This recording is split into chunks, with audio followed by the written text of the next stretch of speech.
Day 6, Chapter 36. Wonderful Stories of Two Goa Gentlemen, Mrs. Aurangabadkar.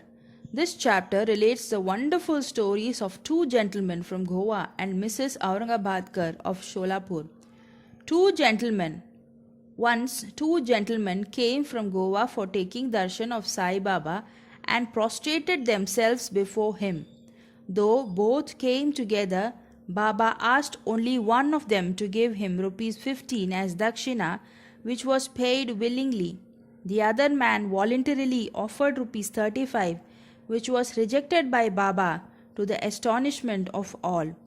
Shama, who was present, asked Baba, "What is this? Both came together.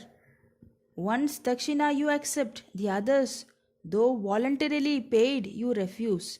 Why this distinction?" Baba replied, "Shama, you know nothing. I take nothing from anybody. This Masjid Mai, the presiding deity of the masjid, calls for the debt. The donor pays it and becomes free. Have I any home, property, or family to look after? I require nothing. I am free. Debt, enmity, and murder have to be atoned for, as there is no escape from them." Baba then continued in his characteristic way as follows. At first, he was poor and took a vow to his God that he would pay his first month's salary if he got a job. He got one for rupees 15 per month, then he steadily got promotion. From rupees 15 he got rupees 30, 60, 100, 200 and ultimately rupees 700 per month. But in his prosperity he forgot completely the vow he took. The force of his karma has driven him here and asked that amount, rupees 15, from him as dakshina. Another story. While wandering by the seaside, I came to a huge mansion and sat on its veranda. The Brahmin owner gave me a good reception and fed me sumptuously. He showed me a neat and clean place near a cupboard for sleeping. I slept there. While I was sound asleep, the man removed a laterite slab and broke the wall, crept in and scissored off all the money from my pocket. When I woke up, I found that rupees 30,000 were stolen. I was greatly distressed and sat weeping and moaning. The money was in currency notes, and I thought that the Brahmin had stolen it. I lost all interest in food and drink and sat for a fortnight on the veranda, bemoaning my loss. After the fortnight was over, a passing fakir saw me crying and made enquiries regarding the cause of my sorrow. I told him everything. He said, "If you act according to my bidding, you will recover your money. Go to a fakir, I shall give his whereabouts. Surrender yourself to him. He will get your money back. In the meanwhile, give up your favorite food until you recover your money." I followed the fakir's advice and got my money. Then went to the seashore where a steamer was standing, but I could not get into it as it was overcrowded. There a good natured peon interceded for me and I got it in luckily. That brought me to another shore where I caught a train and came to Masjid Mai. The story finished and Baba asked Shama to take the guests and arrange for their feeding. Then Shama took them home and fed them. At dinner, Shama said to the guests that Baba's story was rather mysterious, as he has never gone to the seaside, never had any money, never travelled, never lost any money, and never recovered it, and inquired from them whether they understood it and caught its significance. The guests were deeply moved and were shedding tears. In a choked voice, they said that Baba was omniscient, infinite, the Supreme One, Parabrahma, without a second. The story he gave out is exactly our story. What he spoke has already taken place in our case. How he knew this is a wonder of wonders. We shall give all the details after the meals. Then, after the meals, while they were chewing betel leaves, the guests began to tell their stories. One of them said, A hill station on the Ghat is my native place. I went to Goa to earn my living for securing a job. I took a vow to God Datta that if I got any service, I would offer him my first month's salary. By his grace, I got up a job of rupees 15 and then I got promotions as described by Baba. I did forget all about my vow. Baba has just reminded me of it in his way and recovered rupees 15 from me. It is not dakshina as one may think it to be, but a repayment of an old debt and fulfillment of long forgotten vow. Moral. In fact, Baba never begged for any money nor allowed his bhaktas to beg. He regarded money as a danger or bar to spiritual progress and did not allow his bhaktas to fall into its clutches. Bhagat Mahalsapati is an instance on this point.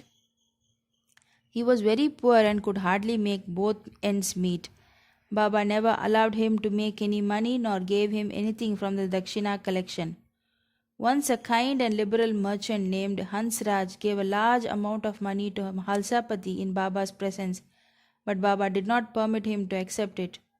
Then the second guest began his tale. My Brahmin cook was serving me faithfully for 35 years. Unfortunately, he fell into bad ways. His mind changed and he robbed me of my treasure by removing a laterite slab from my wall where my cupboard is fixed. He came in while we were all deep asleep and carried away all the accumulated wealth, rupees 30,000 in currency notes. I did not know how Baba mentioned the exact amount. I sat crying day and night. My enquiries came to nothing. I spent a fortnight in anxiety. As I sat on the veranda, sad and dejected, a passing fakir saw my condition, inquired of it, and I told him all about it. He told me that an Avaliya saint by name Sai lives in Shirdi, Kopargaon Taluka. Make vow to him and give up any food that you like best and say to him mentally that I have given up eating that food till I take your darshan. Then I took the vow and gave up eating rice and said, Baba, I will eat it after recovering my property and after taking your darshan. 15 days passed after this. The Brahmin of his own accord came to me, returned my money, and apologized, saying, I went mad and acted thus. I now place my head on your feet, please forgive me. Thus everything ended well. The fakir that met me and helped me was not seen again. An intensive desire to see Sai Baba, whom the fakir pointed out to me, arose in my mind. I thought that the fakir who came all the way to my house was no other than Sai Baba. Would he, who saw me and helped me to get my lost money, ever covet to get rupees 35? On the contrary, without expecting anything from us, he always leads us on the path of spiritual progress. I was overjoyed when I recovered my stolen property, and being ignorant, I forgot all about my vow. Then, when I was at Kolaba one night, I saw Sai Baba in my dream. This reminded me of my promise to visit Shirdi. I went to Goa and from there wanted to start for Shirdi by taking a steamer to Mumbai en route. But when I came to the harbor, I found that the steamer was crowded and there was no place. The captain did not allow me, but on the intercession of a peon who was a stranger to me, I was allowed to get to the steamer which brought me to Mumbai. From there I came by train. Surely I think that Baba is all pervading and all knowing. Or what are we and where is our home? How fortunate we are that Baba got back our money and drew us here to himself. Shirdi folks must be infinitely superior and more fortunate than we, for Baba has played, laughed, talked, and lived with you for so many years. I think that your store of good merits must be infinite. Sai is our Datta, Lord Dattatreya. He gave me a seat in the steamer and brought me here and thus gave proof for his omniscience and omnipotence. Mrs. Aurangabadkar, a lady from Solapur, the wife of Sakharam Aurangabadkar, had no issue during the long period of 27 years. She had made a number of vows to gods and goddesses for an issue, but not successful. She then became almost hopeless. To make a last attempt in this matter, she came to Shirdi with her stepson Vishwanath and stayed there for 2 months serving Baba. Whenever she went to the masjid, she found Baba surrounded by devotees. She wanted to see Baba alone fall at his feet, open her heart and pray for an issue, but she did not get any suitable opportunity. Ultimately, she requested Shama to intercede with her for Baba when he was alone. Shama said to her that Baba's darbar was open, still he would try for her and that the Lord might bless her. He asked her to sit ready with a coconut and joss sticks in the open courtyard at the time of Baba's meal, and that when he beckoned to her, she should come up. One day after dinner, when Shama was wiping Baba's wet feet with a towel, the latter pinched Shama's cheek. Shama, feigning anger, said, Deva, is it proper for you to pinch me like this? We don't want such a mischievous God who pinches us thus. Are we your dependent? Is this the fruit of our intimacy? Baba replied, O Shama, during the 72 generations that you were with me, I never pinched you till now, and now you resent my touching. Baba replied, I want a God who will always love us and give us new dishes to eat. We do not want any reward from you or heaven, etc. Let our faith onto your feet be ever awake. Baba, yes, I have indeed come for that. I have been feeding and nursing you. I have got love and affection for you. Then Baba went up and took his seat. Shama beckoned to the lady. She came up, bowed, and presented the coconut and joss sticks. Baba shook the coconut, which was dry. The kernel, which within rolled and made a noise. Baba said, Shama, this is rolling. See what it says, Shama. The woman prays that a child should similarly roll in her womb. So please give her the coconut with your blessings. And Baba, will the coconut give her any issue? How foolish people are to fancy such things. Shama, I know the power of your words and blessings. Your word will give her a series of children. You are wrangling and not giving real blessings. The parley went on for a while. Baba repeatedly ordered to break the coconut, and Shama pleaded for the gift of the entire fruit to the lady. Finally, Baba yielded and said, She will have an issue. When? Asked Shama. In 12 months, was the reply. At this, the coconut was broken into two parts. One was eaten by the two, the other was given to the lady. Then Shama turned up to the lady and said, Dear lady, you are a witness to my words. If within 12 months you do not get any issue, I will break a coconut against this Deva's head and drive him out of this masjid. If I fail in this, I will not call myself Madhav. You will soon realize what I say. She delivered a son in a year's time, and the son was brought to Baba in his 5th month. The couple, both husband and wife, prostrated themselves before Baba, and the grateful father, Mr. Aurangabadkar, paid a sum of rupees 500, which was spent in constructing a shed for Baba's horse, Sham Karna. Bow to Sri Sai. Peace be to all. End of chapter 36. Chapter 37. Chavadi Procession. In this chapter, Hemad Pant, after making some preliminary observations on some points of Vedanta, describes the Chavadi procession. Preliminary. Blessed is Sai's life for his devotees. Blessed is his daily routine. His ways and actions are indescribable. Sometimes he was intoxicated with Brahmanand, divine bliss, and other times completely self-absorbed. While doing so many things at the same time, he was yet unconcerned with them. Though he seemed at times quite inactive, he was not idle or dozing.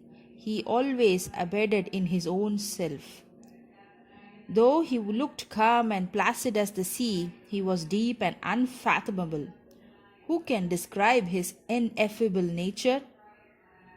He regarded men as brothers, women as sisters and mothers. He was as perfect celibate as everybody knows. May the knowledge we got in his company last long unto death. Let us ever serve him with wholehearted devotion to his feet. Let us see him God in all beings and let us constantly remember his name.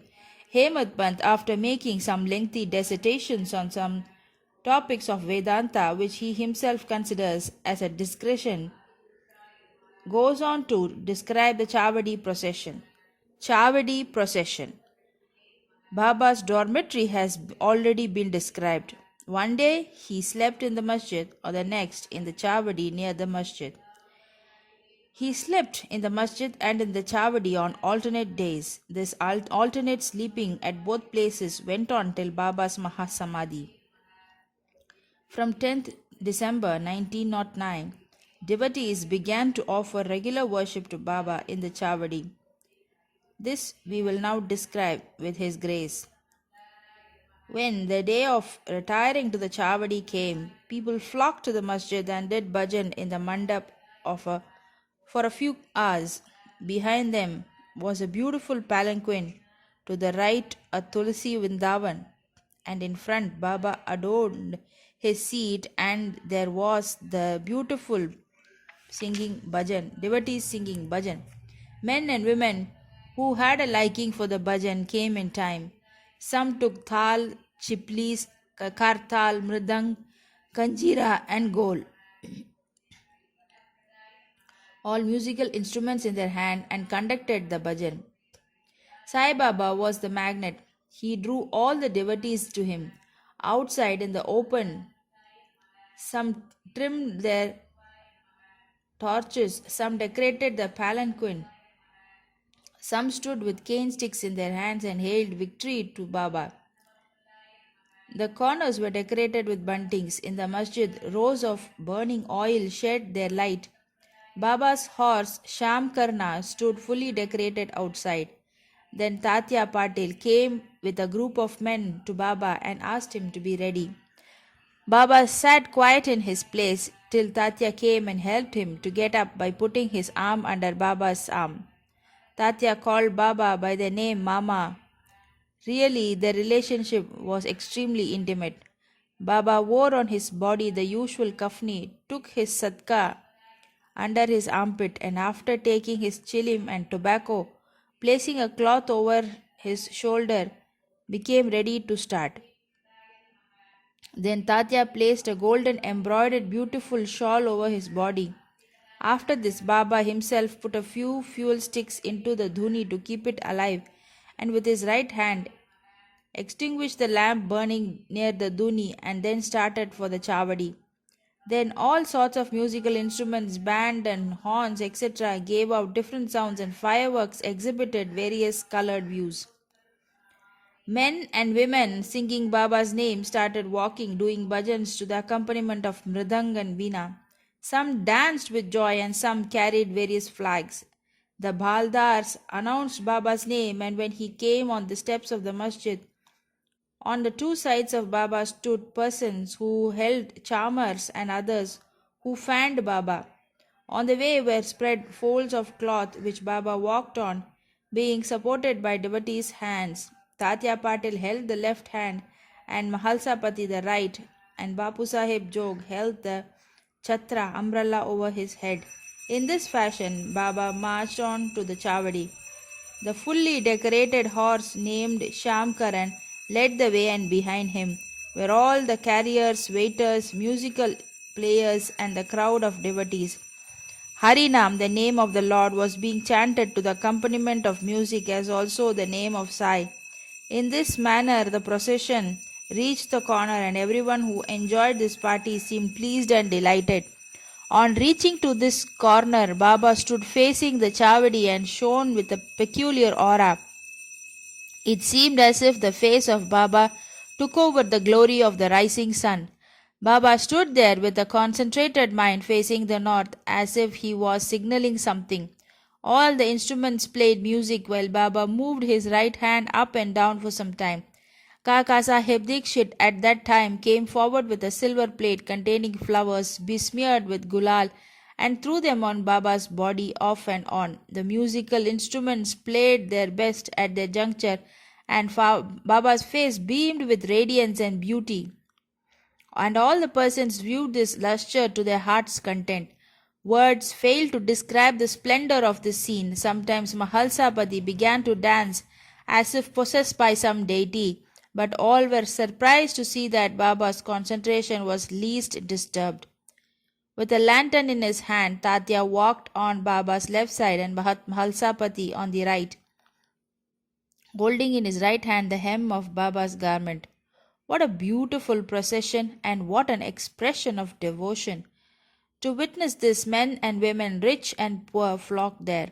Baba walked at very slow pace. Bhaktas followed on both sides with love and devotion. With joy permeating the whole atmosphere of the place, the procession reached the Chavadi. Those days are gone now. Nobody can see them in the future. But by remembering and visualizing that sight, we can bring solace and ecstasy to our mind. The Chavadi was also fully decorated with a good white ceiling, mirrors, and many sorts of lamps. On reaching there, Tatya went ahead and spread an asan and placing a bolster made Baba sit there and made him wear angaraka, a coat. Then the devotees worshipped him in various ways.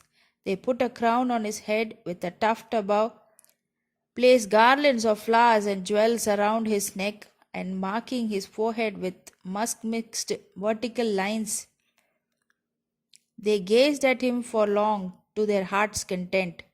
They changed his head dress now and then held it aloft on the head, fearing that Baba might throw it away. Baba knew what the bhaktas wished for and meekly submitted to all their ways without objection. With these adornments, he looked wonderful and beautiful. Nana Sahib Nimonkar held the chhatra, state umbrella, with its beautiful pendants which moved in a circle with its supporting step.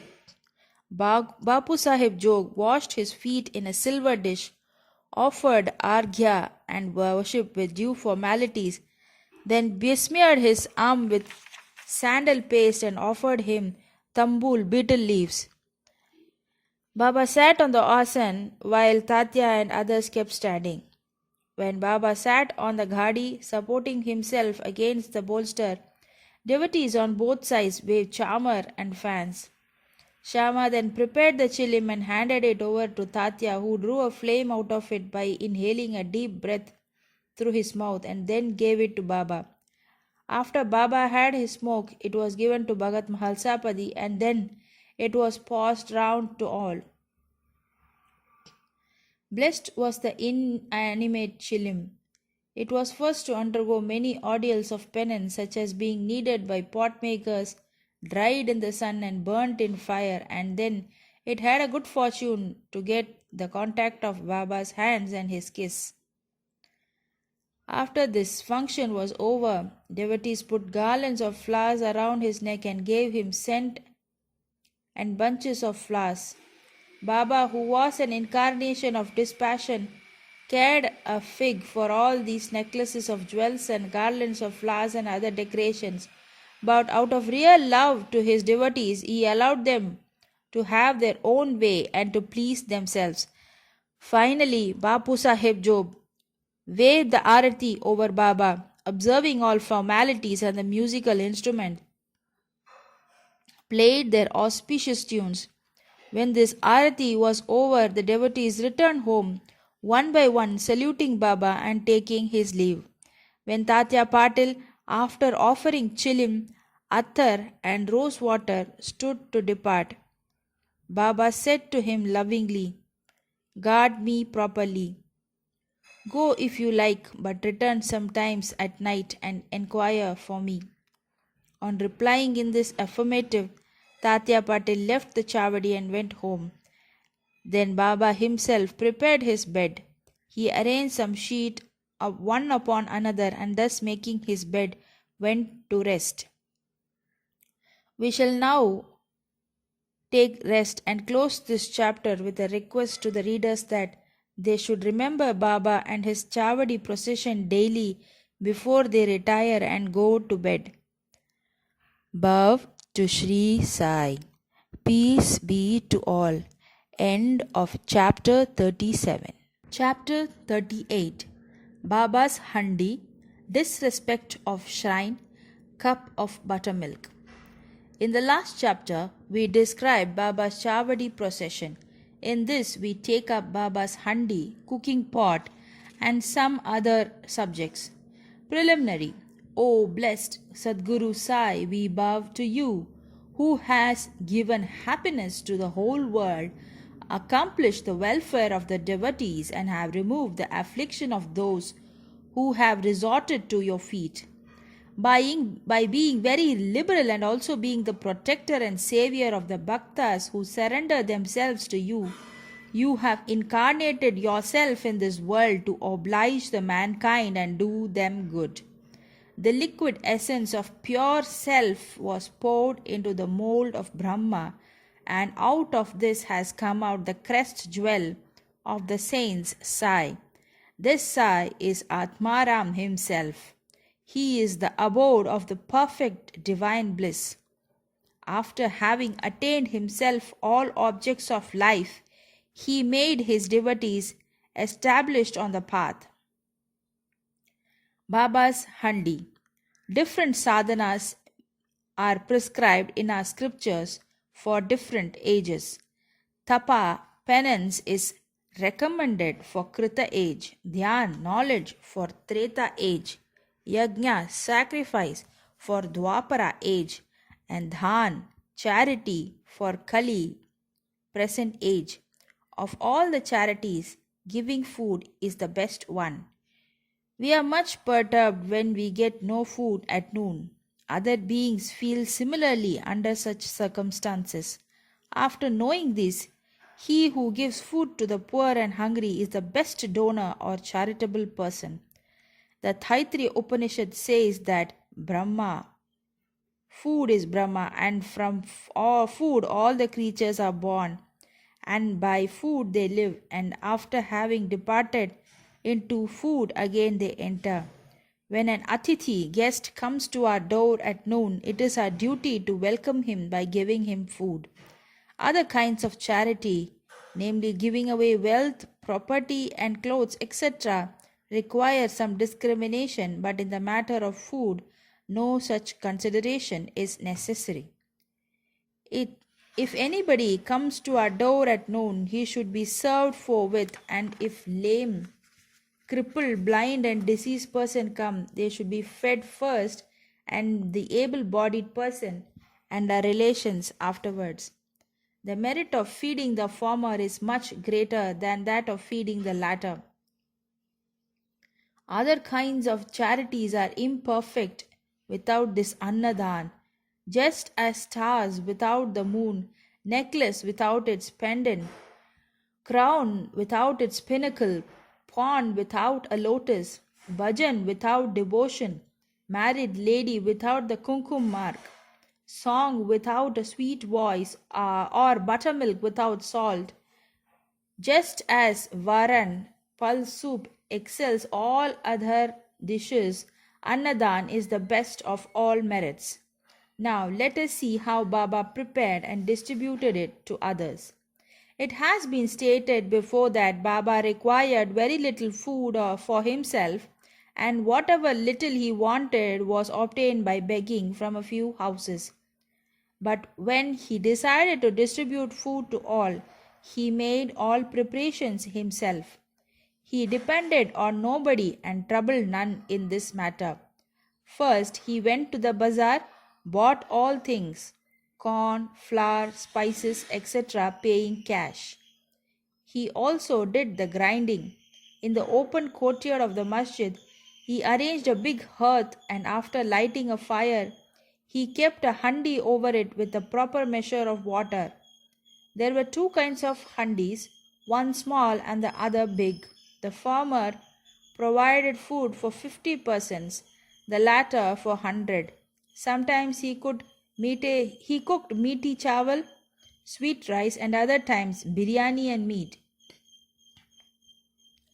At times in the boiling varan, he let in small balls of thick or flat bread of wheat flour. He grinded the spices on a stone slab and put the thin pulverized spices into the cooking pot. He took all the pains to make the dishes very palatable. He prepared ambil by boiling jarwari flour in water and later mixing it with buttermilk and then boil both together. With the food, he distributed this ambil to all alike. To see whether the food was properly cooked or not, Baba rolled up his sleeve of his kafni and put his bare arm in the boiling cauldron without fear and churned the whole mass from side to side and up and down. There was no mark of burn on his arm nor fear on his face. When the cooking was over, Baba got the pots in the masjid and had them duly consecrated by the Mauli. First, he sent part of the food as prasad to Mahalsapati and Tatya Patil, and then he served the remaining contents with his own hands to all the poor and helpless people to their heart's content. Really blessed and fortunate must be those people who got food prepared by Baba and served by him. Somebody may raise a point here and ask, did Baba distribute vegetarian and non-vegetarian food as prasadam to all his devotees? The answer is plain and simple. Those who were accustomed to non-vegetarian food were given non-veg food from the handi as prasad, and those who were not so accustomed were given vegetarian meal.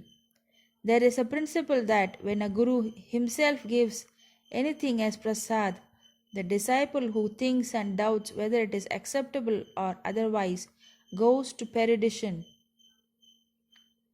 In order to see whether any disciple has imbibed this principle, Baba at times put them on for test. For instance, on an Ekadashi day, he gave some rupees to Dada Kelkar and asked him to go in person to Korhala to get meat from there.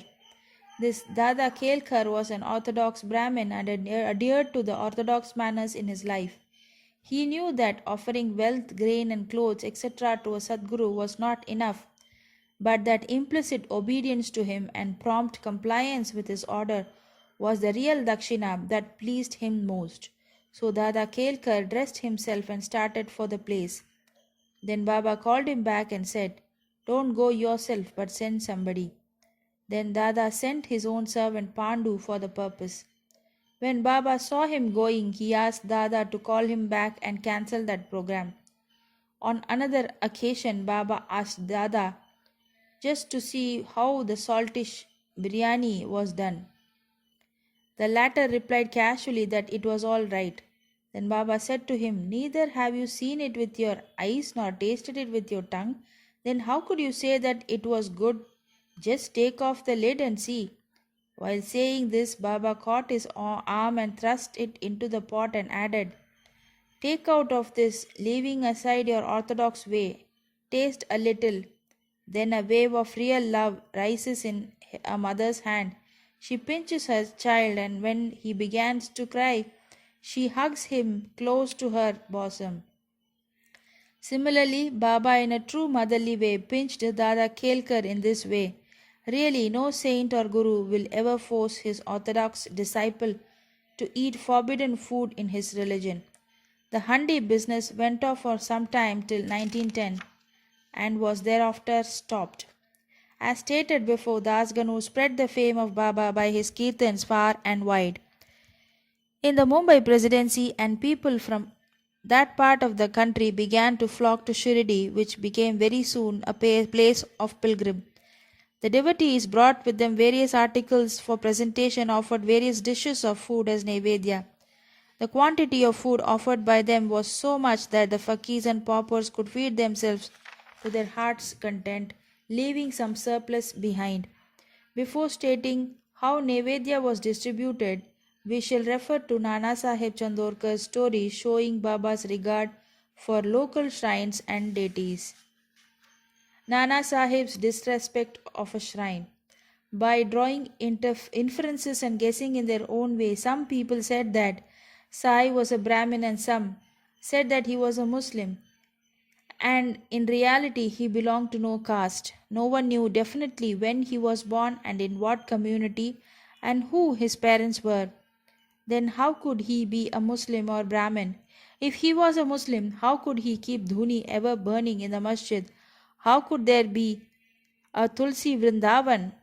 How could he be allowed the blowing of conches and ringing of bells? How could he allow all the different forms of Hindu worship there? Had he been a Muslim, could he have ears pierced? How could he have spent money from his pocket for repairing Hindu temples? On the contrary, he never tolerated the slightest disrespect to shrines and deities. Once Nana Sahib Chandorkar came to Shirdi with his sadhu, husband of his wife's sister, Mr. Bhinniwale. When they went to the masjid and sat before Baba, the latter suddenly got angry with Nana Sahib and said, "You have been so long in my company, then why do you behave like this?" Nana Sahib at first did not understand anything and humbly requested Baba to explain. Baba asked him when did he come to Kopargaon and how he came to Shirdi from there. Nana Sahib then at once realized his mistake. He usually worshipped the shrine of Datta on the banks of Godavari at Kopargaon on his way to Shirdi, but this time he dissuaded his relative, who was a Datta Bhakta, from going to that shrine in order to avoid delay and drove straight.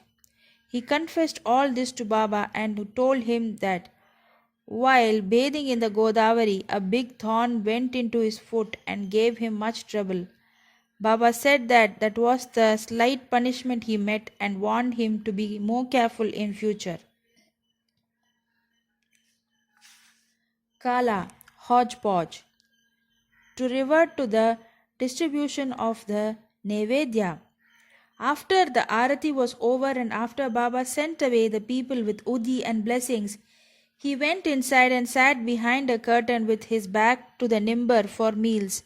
With 2 rows of the intimate devotees, one on each side, the Bhaktas brought Nevedya, containing a variety of food such as puris, mande, polis, basundi, sanza, fine rice, etc., and kept waiting outside for prasad, consecrated by Baba. All the foods were mixed in a hodgepodge and placed before Baba. He offered it to God and consecrated it. Then portions of the same were given to the persons waiting outside, and the rest was served to the group of devotees inside with Baba at the center. The Bhaktas, sitting in 2 rows, then dined to their heart's content. Baba asked Shyama and Nana Sahib Nimonekar daily to serve the consecrated food to all the persons sitting inside and to look into their individual needs and comforts. This they did very carefully and willingly. Every morsel of food thus partaken gave them fulfillment and satisfaction. Such sweet, lovely, and consecrated food it was, ever auspicious and ever holy. Cup of buttermilk. Once Hemad Pant had eaten to his full capacity in this company when Baba offered him a cup of buttermilk. Its white appearance pleased him, but there was no space for it. However, took only a sip. On seeing his faltering attitude, Baba said, "Drink it all. You won't get such an opportunity hereafter." He drank it off then and found that Baba's words were prophetic.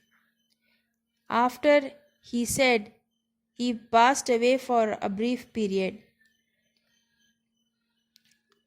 For he passed away after a brief period. Now, readers, we have certainly to thank Hemad Pant. He drank the cup of buttermilk, but has supplied us with sufficient quantity of nectar in the form of Baba's Leelas. Let us drink this nectar to our heart's content and be satisfied and happy. Above to Sri Sai, peace be to all. End of chapter 38. Chapter 39. Baba's knowledge of Sanskrit. His interpretation of a verse from Gita, construction of the Samadhi Mandir. This chapter 39 deals with Baba's interpretation of a verse from the Bhagavad Gita.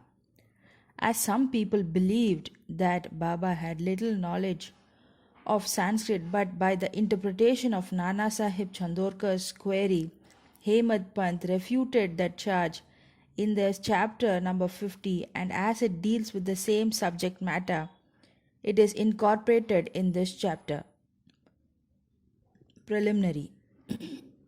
Blessed is Shirdi and blessed is Dwaraka where Sri Sai lived and moved until he took Mahasamadhi.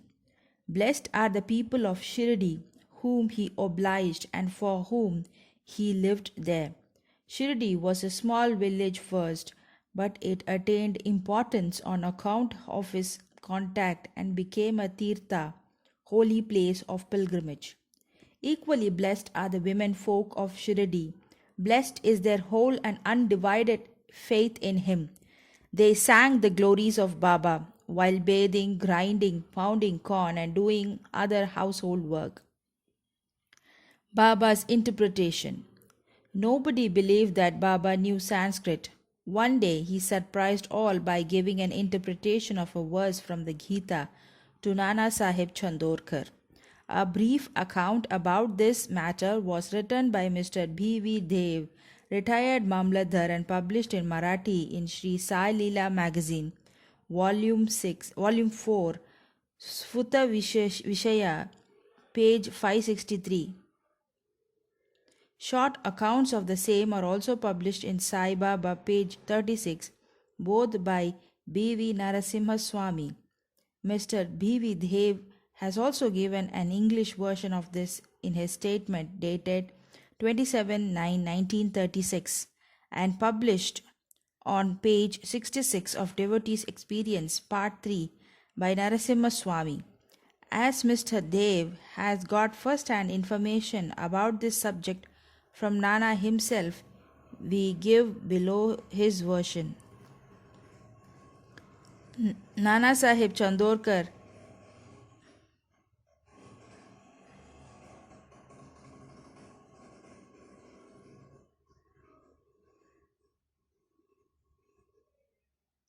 Nana Sahib Chandorkar was a good student of Vedanta. He had read Gita with commentaries. He fancied that Baba knew nothing of Sanskrit texts. So Baba one day pricked the bubble. These were the days before crowds flocked to Baba, when Baba had individual meetings at the mosque with such devotees. Nana was sitting near Baba and massaging his legs and muttering something under his breath. Baba: Nana, what are you mumbling yourself? Nana: I am reciting a shloka verse. Baba: What shloka? Nana replied: From Bhagavad Gita. Baba: Say it loudly. Nana then recited BG Bhagavad Gita chapter 6 verse 34, which is as follows.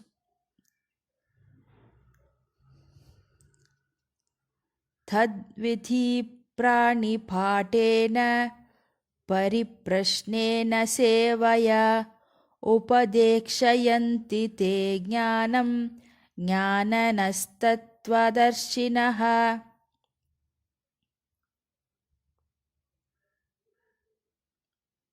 Nana, do you understand it? Yes, said Nana. Baba: If you do, then tell me its meaning. Nana: It means this: making Shashtanga Namaskar, that is prostration, asking the Guru, serving him, learn what this knowledge is. Then those who have attained the real knowledge of the Sadvastu will give you Upadesha of knowledge. Baba: Nana, I do not want this sort of collected purport of the whole stanza. Give me each word, its grammatical force and meaning. Then Nana explained it word by word. Baba. Nana, is it enough to merely take prostrations? I do not know any other meaning of the word pranipat than making prostrations. What is pariprashna? Asking questions. Baba. What does prashna mean? The same. Questioning. Baba. If pariprashna means the same as prashna, why did Vyasa add the prefix pari? Was Vyasa off his head? Nana, I do not know any other meaning for the word pariprashna. Seva. What sort of seva is meant? Just what we are doing to you. Is it enough to render such service? Nana, I do not know what more is signified by the word seva. Baba. In the next line, Upadekshayanti te jnanam, you can read any other word in lieu of jnanam? Nana, yes. What word? Nana, ajnanam. Baba, taking out word instead of jnanam is any meaning that made out of the verse? Nana, no. Shankara Bhashya gives no such construction. Baba, never mind if he does not. Is there any other objection to using the word ajnan if it gives a better sense? Nana, I do not understand how to construe by placing ajnan in it. Baba, why does Krishna refer Arjuna as Tadvadarshis to do his prostrations, interrogations and service? Was not Krishna a Tattvadarshi? In fact, Jnana himself. Nana, yes, he was, but I do not make out why he referred Arjuna to Jnanis. Baba, have you not understood this? Nana was humiliated. His pride was knocked down. Then Baba began to explain. It is not enough merely to prostrate before the Jnanis.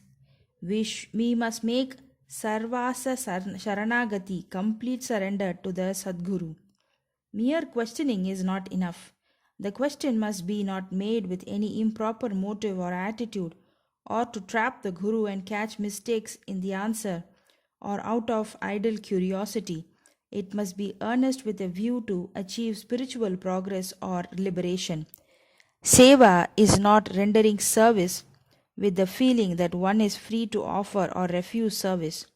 One must feel that he is not the master of the body and the body is Guru's and exists merely to render service to him. If this is done, the Sadguru will show you what the knowledge referred to in the previous stanza is. Nana did not understand what is meant by saying that a Guru teaches Ajnan. Baba, how is Gyan Updesh, that is imparting of realization, to be effected? Destroying ignorance is Gyan.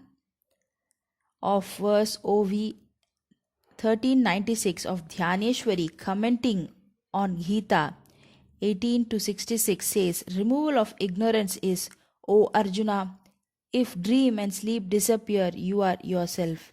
It is like that. Also, OV 83 on Gita verse 16 says, is there anything different or independent in Jnana besides the destruction of ignorance? Expelling darkness means light. Destroying duality means non-duality, Advaita. Whenever we speak of destroying Dvaita, we speak of Advaita. Whenever we talk of destroying darkness, we talk of light. If we have to realize the Advaita state, the feeling of Dvaita in ourselves has to be removed. That is the realization of Advaita state who can speak of Advaita while remaining in Dvaita state. Unless one gets into that state of non-duality, how can one know it and realize it?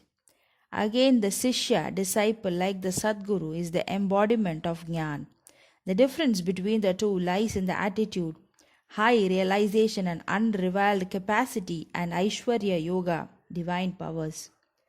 The Sadguru is Nirgun, Satchit Anand. He has indeed taken human form to elevate mankind. But his real Nirgun nature is not destroyed thereby even a bit. His existence or reality, divine power, and wisdom remains undiminished.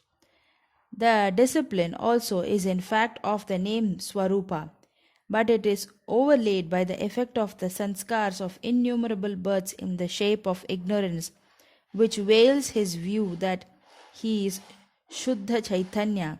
As stated therein, he gets the impressions I am Jiva, a creature, meek and poor. The Guru has to root out these offshoots of ignorance and has to give upadesh or instruction. To the disciple held spellbound for endless generations by the ideas of being a jiva, the Guru imparts the teaching, you are God, you are mighty and opulent. Then he realizes that he is God really. The perpetual delusion under which the disciple is laboring that he is the body, that he is a creature or ego, that and the world are different from him is an ignorance inherited from innumerable past births. From actions based on it, he has derived his joy, sorrows, mixtures of both. To remove this delusion, this error, this root ignorance, he must start the enquiry, how did the ignorance arise? Where is it? And to show him this is called the Guru's Upadesh. The following are the instances of Ajnan. 1. I am a jiva, creature. 2. I am the body. 3. God, world and jiva are different. 4. I am not God. 5. Not knowing that body is not the soul. 6. Not knowing that God, world and jiva are one. Unless these errors are exposed to his view, the disciple cannot learn what is God, jiva, world, body, how they are interrelated and whether they are different from each other and are one and the same. To teach him these and destroy his ignorance is this instruction in Ajnan or Jnana. Why should Jnana be imparted to the Jiva? Upadesh is merely to show him this error and destroy his ignorance. Construction of the Samadhi Mandir.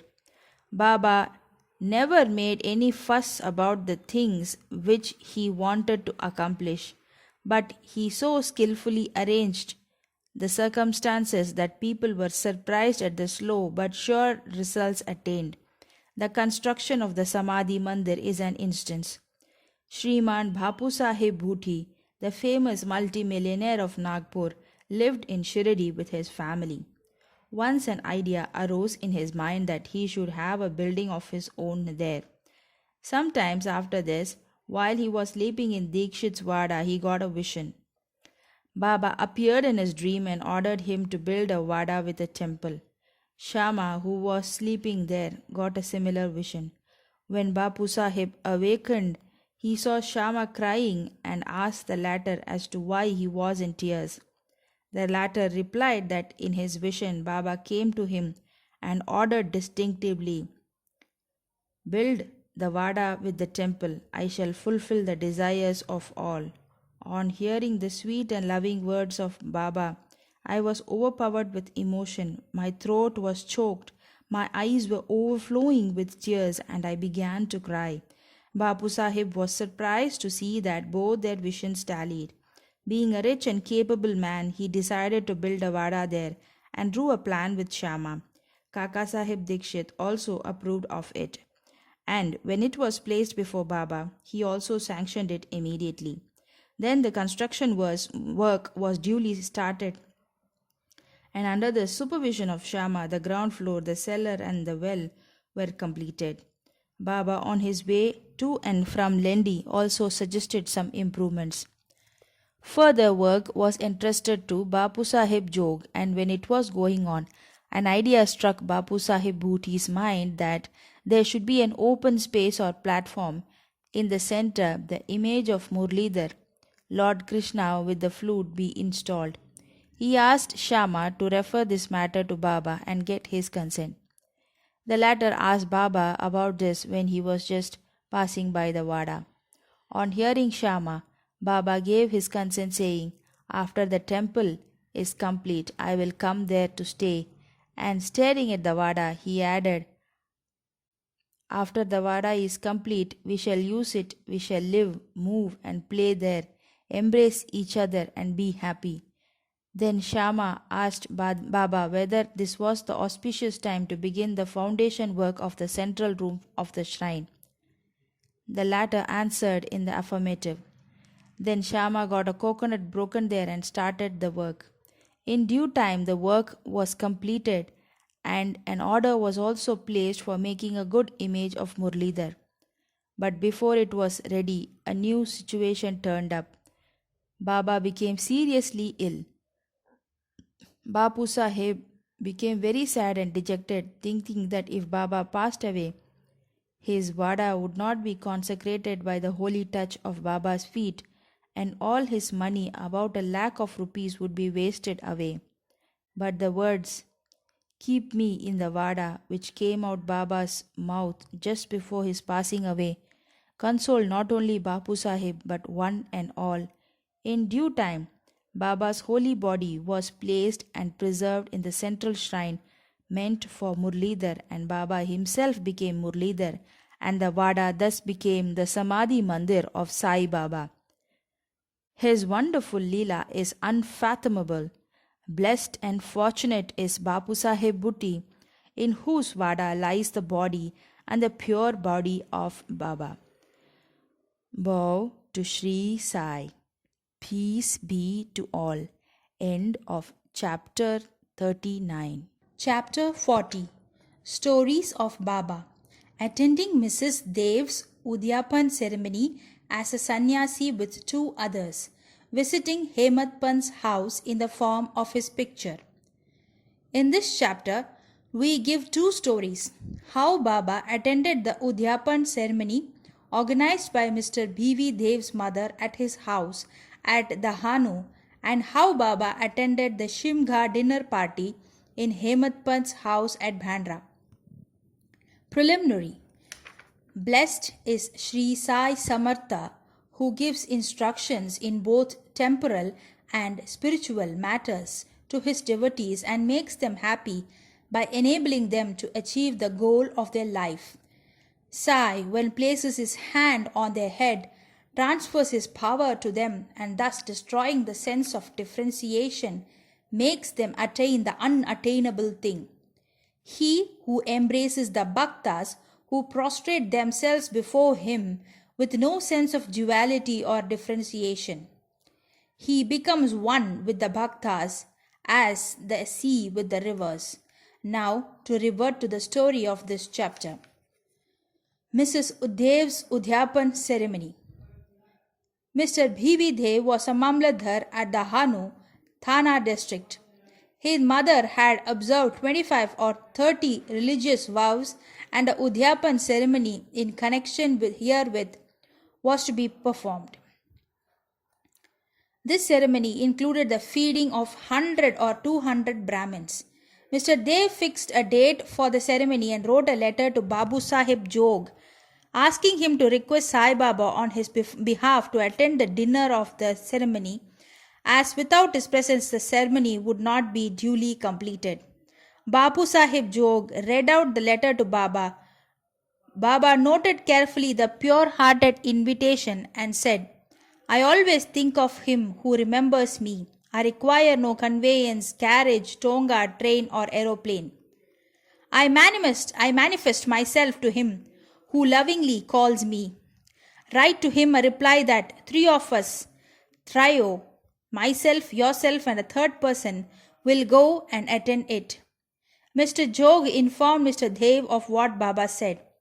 The latter was much pleased, but he knew that Baba never went to any place except Rahata, Rui and Nimgaon in person. He also thought that nothing was impossible for Baba, as he was all-pervading, and that he might suddenly come in any form and fulfill his words. A few days before this, A sannyasi in Bengali dress and professing to work for the cause of the protection of the cows, came to the station master at Dahanu to collect donations. The latter told him to go into the town and see the Mamlatdar, Mr. Dev, and with his help collect funds. Just then the Mamlatdar happened to come there. The station master then introduced the sannyasi to him. Both sat talking on the platform. Mr. Dev told him that the subscription list for some others' charitable cause had already been prepared by the leading citizen Rao Sahib Narotham Shetty, and so it was not proper to start another subscription list, and that it would be better if he would visit the place after 2 or 4 months. Hearing this, the sannyasi left the place. About a month afterwards, the sannyasi came in a tonga which stopped in front of Mr. Dev's house at about 10 a.m. Dev thought that he came for donations. On seeing him busy with the preparations of the ceremony, the sannyasi said that he had come not for money but for meals. Dev said, "All right, you are welcome in the house." The sannyasi said, "Two lads are with me." Dev said, "Well, come with them." As there was about 2 hours for the meal to be served, Dev inquired where he should send for them. He said that it was not necessary, as he would come himself at the appointed time. Dev asked him to come at noon. Exactly at 12 noon, the trio came, joined the party, and after feeding themselves, went away. After the ceremony was finished, Dev wrote a letter to Bapu Sahib Jog complaining of Baba's breach of promise. Jog went to Baba with the letter, but before it was opened, Baba spoke. He says that I promised him to come, but deceived him. Tell him that I attended his dinner with 2 others, but he failed to recognize me. Then why did he call me at all? He thought that the sannyasi came to ask for subscription. Did I not remove his doubt in that respect? And did I not say that I would come with 2 others? And did not the trio come in time and have their meals? See, to keep my words, I would sacrifice my life. I would never be untrue to my words. This reply pleased Jog's heart, and he communicated the whole reply to Dev. As he read it, he burst into tears of joy, but he took himself to task mentally for vainly blaming Baba. He wondered how he was deceived by the sannyasi's prior visit and his coming to him for subscription. How he also failed to catch the significance of the sannyasi's words that he would come with 2 others for meals. This story clearly states that when the devotees surrender themselves completely to their Sadguru, he sees to it that the religious functions in their houses are duly executed and complied with all the necessary formalities. Hemad Pant's Shimgha dining. Now let us take another story which shows how Baba appeared in the form of his picture and fulfilled the desire of his devotee. In 1917, in the morning of the full moon day, Hemad Pant had a vision. Baba appeared to him in his dream in the form of a well-dressed sannyasi, woke him up and said that he would come to him for meals that day. The vision constituted a part of the dream. When he fully woke up, he saw neither Sai nor any sannyasi. But when he began to recollect the dream, he remembered each and every word the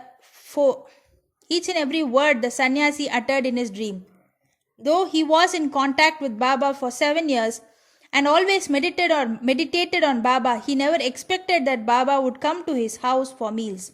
However, being much pleased with Baba's words, he went to his wife and informed her that being the holy day, a sannyasi was coming for meals and that some more rice should be prepared.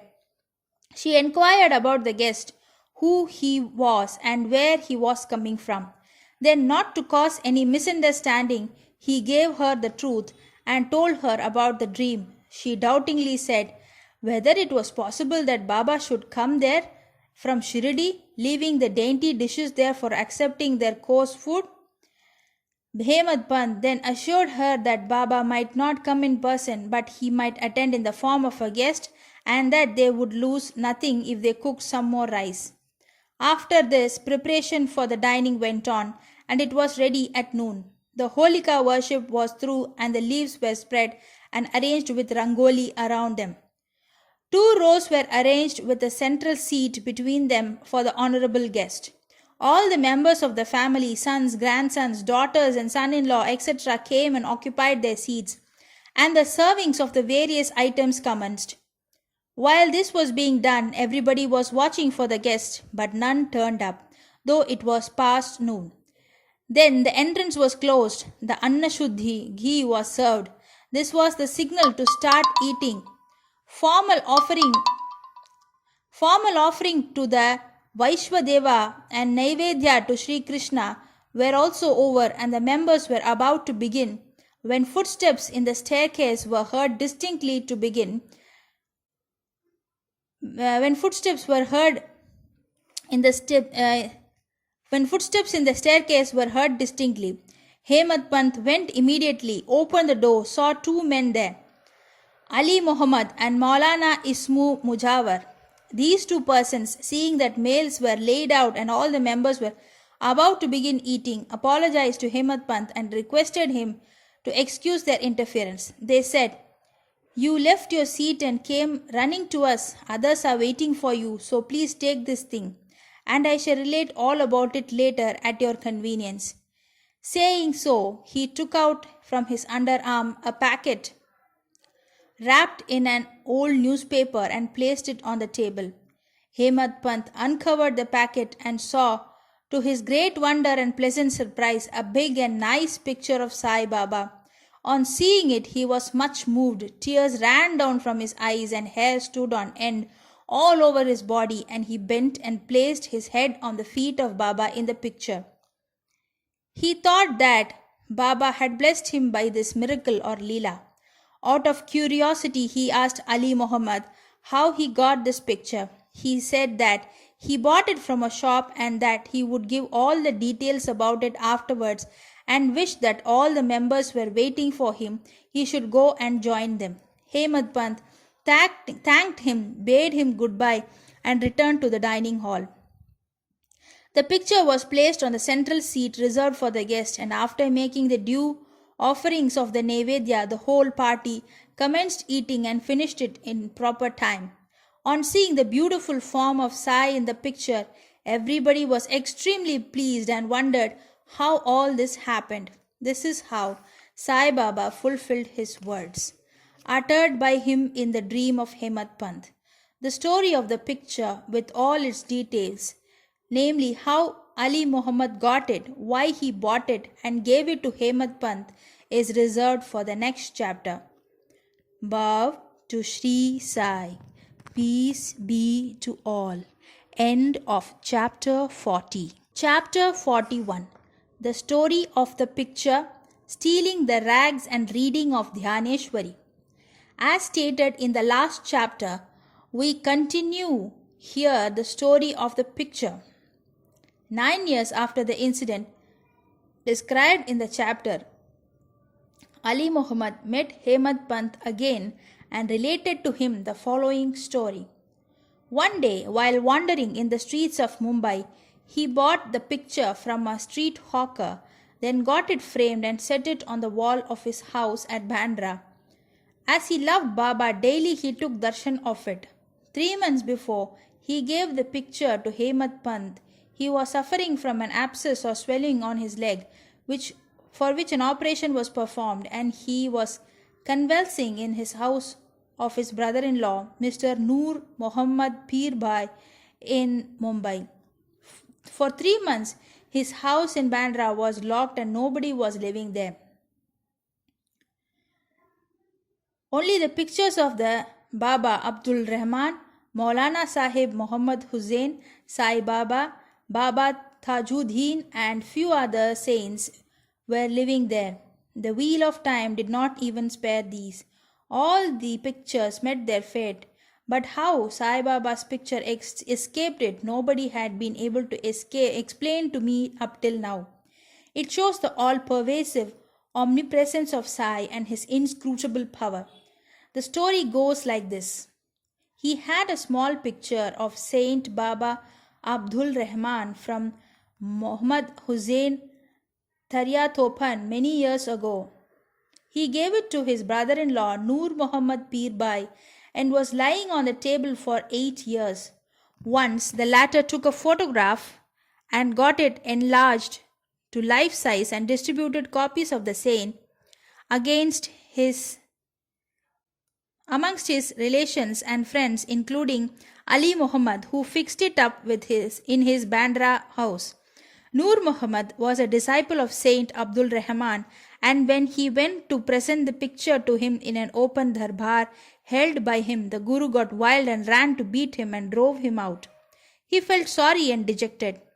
He also thought that he spent so much of money and incurred his Guru's displeasure and wrath. As his Guru Baba Abdul Rahman did not like image worship, he took the enlarged picture of Baba Rahman with him to the Apollo Bandar, and after hiring a boat,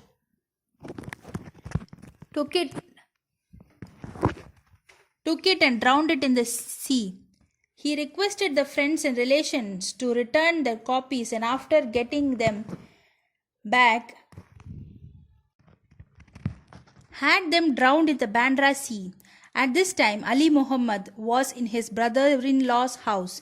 He was told by him that his suffering would come to an end if he would soon drown the pictures of the other saints also in the sea. On hearing this, Ali Muhammad sent Mehta, his manager, to his Bandra house and got all the pictures of the saints in the house to be drowned in the sea.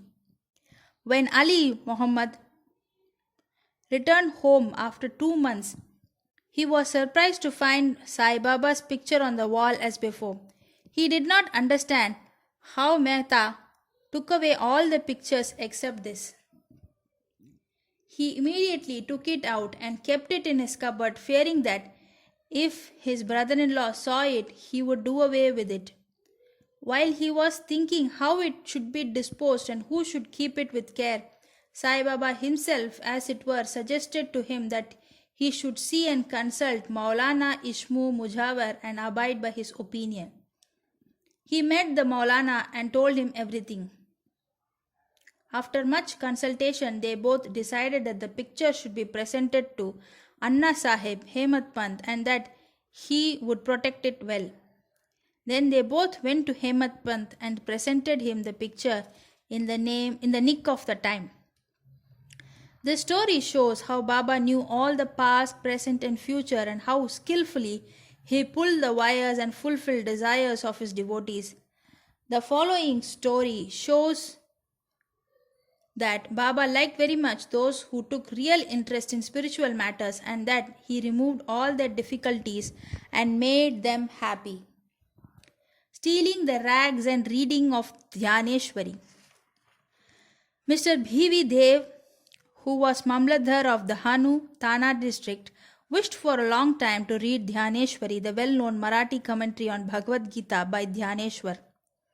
Along with other scriptures, he could read daily one chapter in the Bhagavad Gita, but when he took Dhyaneshwari in hand, some difficulties cropped up and he was precluded from reading it. He took 3 months leave, went to Shirdi and thence to his home at Pood for rest. He could read there other books, but when he opened Dhyaneshwari, some evil or stray thoughts came crowding up in his mind and stopped him in the effort. Try as much as he could, he was not able to read even a few lines of the book with ease. So he resolved in his mind that when Baba would create love for the book and would order him to read it, he would begin and not till then. Then in the month of February 1914, he went to his family to Shirdi. Their Jog asked him whether he reads Dhyaneshwari daily. Dev replied that he was desirous of reading it, but he was not successful, and that only when Baba would order him to read it, he would commence. Jog then advised him to take a copy of the book and present it to Baba and start the reading after it was consecrated and returned by him. Dev replied that he did not want to resort to this device as Baba knows his heart. Would he not know his desire and satisfy it by giving him a clear order to read? Dev then saw Baba and offered 1 rupee as dakshina. Baba asked for rupees 20, which he gave. At night, he met one Balakram and inquired from him as to how he secured Baba's devotion and grace. Balakram told him that he would communicate everything next day after Arati. When they went for darshan the next day, Baba asked for rupees 20, which he gave willingly. As the masjid was crowded, they went aside and sat in a corner. Baba asked him to come closer and sit with a calm mind, which Dev did. Then after the noon Arati was over and the men dispersed, Dev saw Balakram again and asked him his previous experiences, what Baba told him, and how he was taught meditation. While Balakram was going to reply, Baba sent one Chandru, a leper devotee, to call Dev to him. When Dev went to Baba, the latter asked him with whom and what he was talking. He said that he was with Balakram and heard from him his fame. Then Baba asked again rupees 25 as dakshina, which Dev gladly gave. Then Baba took him inside and sitting near the post charged him, saying, "You stole away my rags without my knowledge." Dev denied any knowledge of the rags, but Baba asked him to make a search. He searched but found none. Then Baba got angry and said, "There is nobody here. You are the only thief, grey-haired and old. You came here for stealing."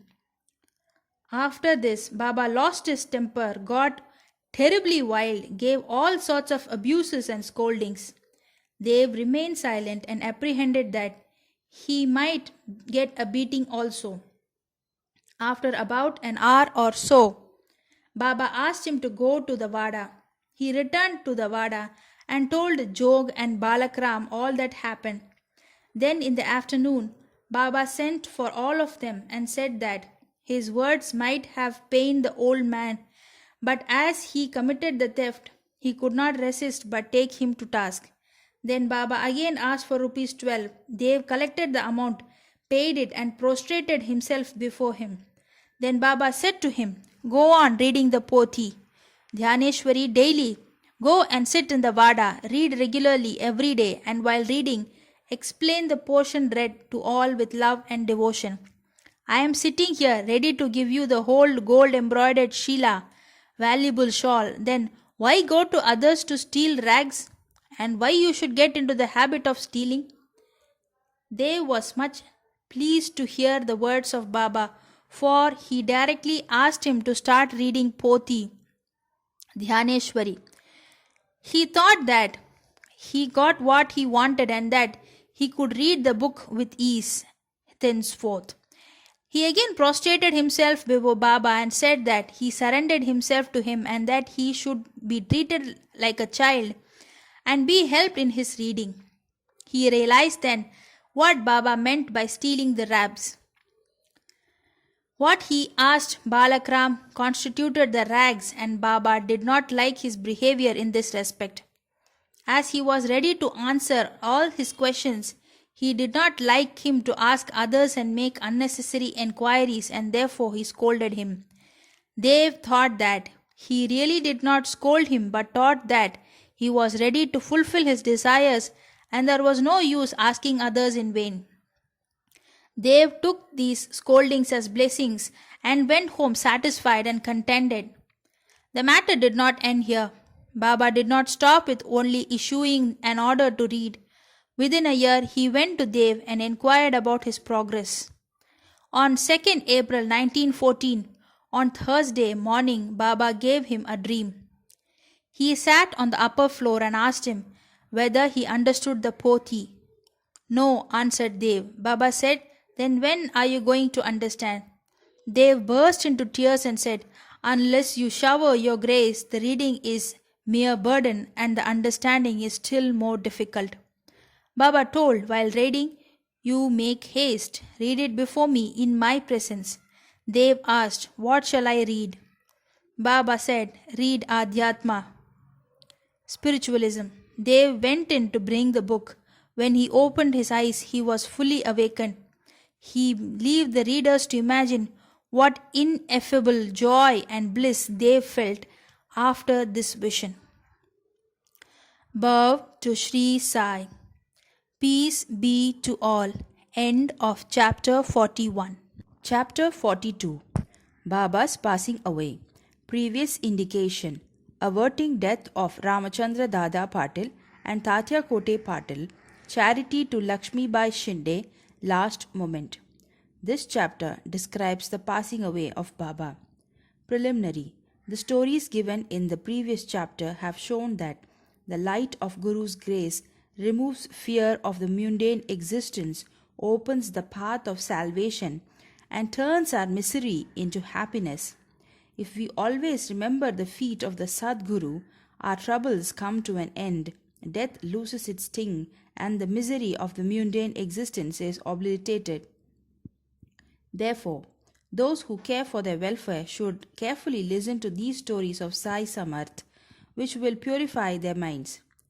In the beginning, Hemad Pant dwells on Dr. Pandit's worship and his marking Baba's forehead with tripunda, that is 3 horizontal lines. But as this has already been described in chapter 11, it has been omitted here. Previous indication. The readers up till now heard the stories of Baba's life. Let them now hear attentively Baba's passing away. Baba got a slight fever on 28 September 1918. The fever lasted for 2 or 3 days, but afterwards Baba gave up his food and thereby grew weaker and weaker. On the 17th day, that is Tuesday, the 15th October 1918, Baba left his mortal coil at about 2:30 p.m. Wide Professor G. Narke's letter dated 5th November 1918 to Dada Sahib Kaparde, published in Sai Leela magazine, page 78, first year. 2 years before this, that is in 1916, Baba gave an indication of his passing away. But nobody understood it then. It was as follows. On the Vijayadashmi, the Shara day, Baba all of a sudden got into wild rage in the evening when people were returning from Simo crossing the border or limits of the village. Taking off his headdress, kafni and langota, etc., he tore them and threw them in the dhuni before him. On being fed this offering, the fire in the dhuni began to burn brighter, and Baba shone still brighter. He stood there stark naked and with his burning red eyes shouted, "You fellows, now have a look and decide finally whether I am a Muslim or a Hindu." Everybody was trembling with fear and none dared to approach Baba.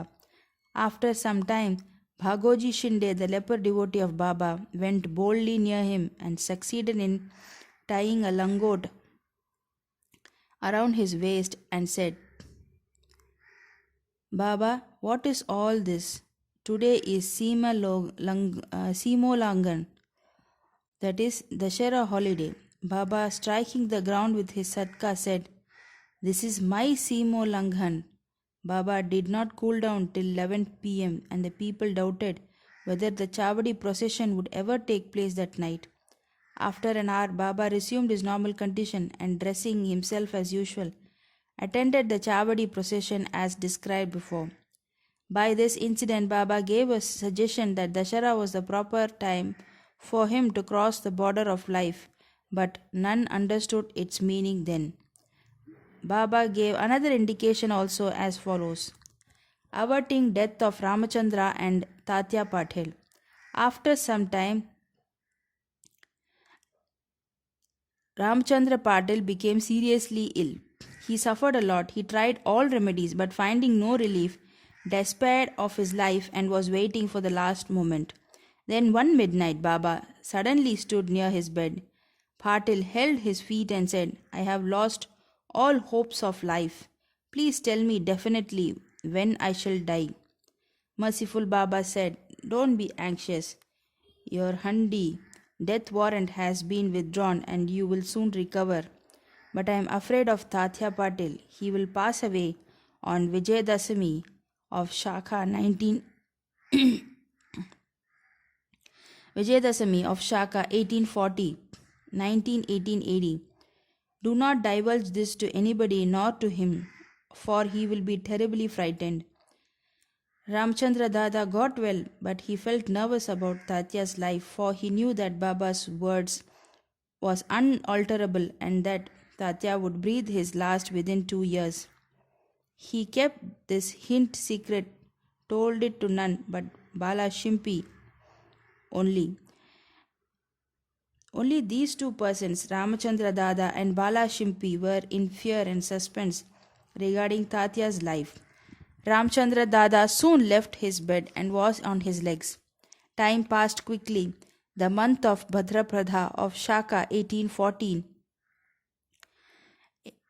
was ending and the Ashwin was approaching. True to Baba's word, Tatya fell sick and was bedridden, and so he could not come for Baba's darshan. Baba was also down with fever. Tatya had full faith in Baba. Tatya's illness began to grow from bad to worse, and he could not move at all, but always remembered Baba. The predicament of Baba began to grow equally worse. The day predicted, that is Vijayadashami, was impending, and both Ramchandra Dada and Bala Shimpi were terribly frightened about Tatya, and their bodies, trembling and perspiring with fear, thought that, as predicted by Baba, Tatya's end was near. Vijayadashami dawned and Tatya's pulse began to beat very slow, and he was expected to pass very shortly. But a curious thing happened. Tatya remained. His death was averted and Baba passed away instead. It seemed as if there was an exchange. People said that Baba gave up his life for Tatya. Why he did so, he alone knows, as his ways are inscrutable. It seems, however, that in this incident, Baba gave a hint of his passing away, substituting Tatya's name for his own. Next morning, 16th October, Baba appeared to Dasganu at Pandharpur in his dream and said to him, "The masjid collapsed. All the oilmen and grocers of Shirdi harassed me a lot, so I leave the place. I therefore came to inform you here. Go there quickly and cover me with bakal flowers." Dasganu got the information also from Shirdi letters. So he came to Shirdi with his disciples and started bhajan and kirtan and sang the Lord's name all throughout the day before Baba's samadhi. Himself weaving a beautiful garland of Lord Hari's name, he placed it on Baba's samadhi and gave a mass feeding in Baba's name. Charity to Lakshmi Bai. Dashera and Vijayadashami is regarded by all Hindus as the most auspicious time, and it is befitting that Baba should choose this time for crossing the border line. He was ailing some days before the last moment. He sat up without anybody's aid and looked better. People thought that the danger had passed off and he was getting well. He knew that he was to pass away soon, and therefore he wanted to give money as charity to Lakshmi Bai Shinde, Baba pervading all creatures. This Lakshmi Bai Shinde was a good and well-to-do woman. She was serving in the masjid day and night. Except Bhagat Mahalsapati, Tatya and Lakshmi Bai, none was allowed to step in the masjid at night. Once, while Baba was sitting in the masjid with Tatya in the evening, Lakshmi Bai came and saluted Baba. The latter said to her, "Oh Lakshmi, I am very hungry." Off she went saying, "Baba, wait a bit. I return immediately with bread." She did return with bread and vegetables and placed the same before Baba. He took it and gave it to a dog. Lakshmi Bai then asked, "What is this, Baba? I ran in haste, prepared bread with my own hands for you, and you threw it to a dog without eating a morsel of it. You gave me trouble unnecessarily." Baba replied, "Why do you grieve for nothing? The appeasement of the dog's hunger is the same as mine. The dog has a soul. The creatures may be different, but the hunger of all is the same, though some speak and others are dumb. Know for certain that he who feeds the hungry really serves me with food. Regard this as truth. This is an ordinary incident, but Baba thereby propounded a great spiritual truth and showed its practical application in daily life without hurting anybody's feeling. From this time onward, Lakshmi Bai began to offer him daily bread and milk with love and devotion. Baba accepted and ate it appreciatingly. He took a part of this and sent the remainder through Lakshmi Bai to Radhakrishna Mai, who always relished and ate Baba's remnant prasad. This bread story should not be considered as a digression. It shows how Baba pervaded all the creatures and transcended them. He is the omnipresent, birthless, deathless, and immortal. Baba remembered Lakshmi Bai's service. How could he forget her? Just before leaving the body, he put his hand in his pocket and gave her just rupees 5 and then rupees 4, in all rupees 9. The figure 9 is indicative of the 9 types of devotion described in chapter 21, or it may be the dakshina offered at the time of Simolanghan. Lakshmi Bai was a well-to-do woman, and so she was not in want of any money. Baba might have suggested to her and brought to her notice the 9 characteristics of a good disciple mentioned in the 6th verse of chapter 10, Skanda 11 of Bhagavat, wherein first 5 and then 4 characteristics are mentioned. In the first and second couplets, Baba's this gift of 9 she will remember ever. Being so watchful and conscious, Baba also took out precautions in his last moment. He ordered them all to clear off with due consideration for his devotees. Kaka Sahib Dikshit, Bapu Sahib Bhutti, and others were in the masjid, anxiously waiting upon Baba. But he asked them to go to the Vada and return after meals. They could not leave Baba's presence, nor could they disobey them. So, with heavy hearts and heavy feet, went to the Vada. They knew that Baba's condition was very serious, and that they did not forget this. They sat for meals, but their mind was elsewhere. It was with Baba. Before they finished, news came to them of Baba shedding the mortal coil. Leaving their dishes, they ran to the masjid, and Baba rested finally on Bayaji's lap. He did not collapse on the ground, nor did he lie on his bed, but sitting quietly on his seat, doing charity with his own hand, left the mortal coil. Saints embody themselves and come into this world with a definite mission, and after that is fulfilled, they pass away as quietly and as easily they came. Bow to Sri Sai. Peace be to all. End of chapter 42.